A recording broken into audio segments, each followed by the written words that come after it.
सुहानी music present चुम्मा दे बिना तना में धोती में चोरी एनकेजी बारिला सारा लेते हमारे तोरे के चुम्मा दे बिना तना में धोती में चोरी सगे तुरे के बहाने छोड़ी आइले रे बाकी खेतवे में तुरते पके रहिले रे खेतवे में तुरते पके रहिले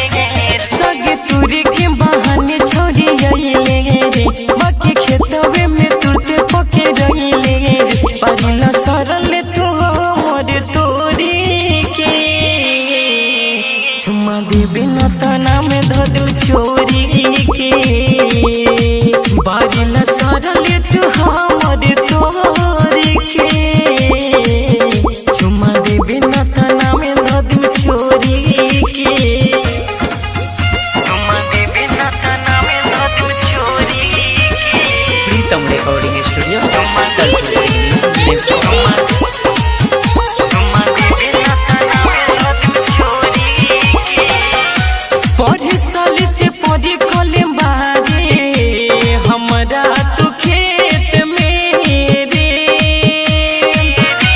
कोई बेर देखली तुहरा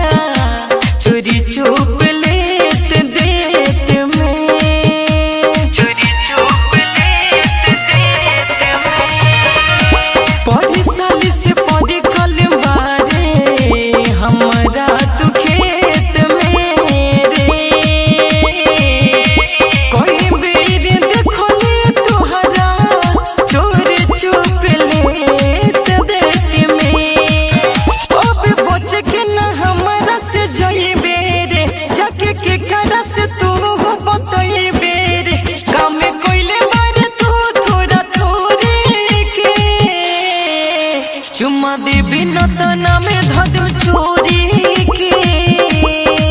बारिलो सरल तू हमर तोरी के चुम्मा दे बिना तना में धदु चोरी के बिना तना में धोती में चोरी चुम्मा दे बिना तना में धोती में चोरी एनकेजी चुम्मा दे बिना तना में धोती में चोरी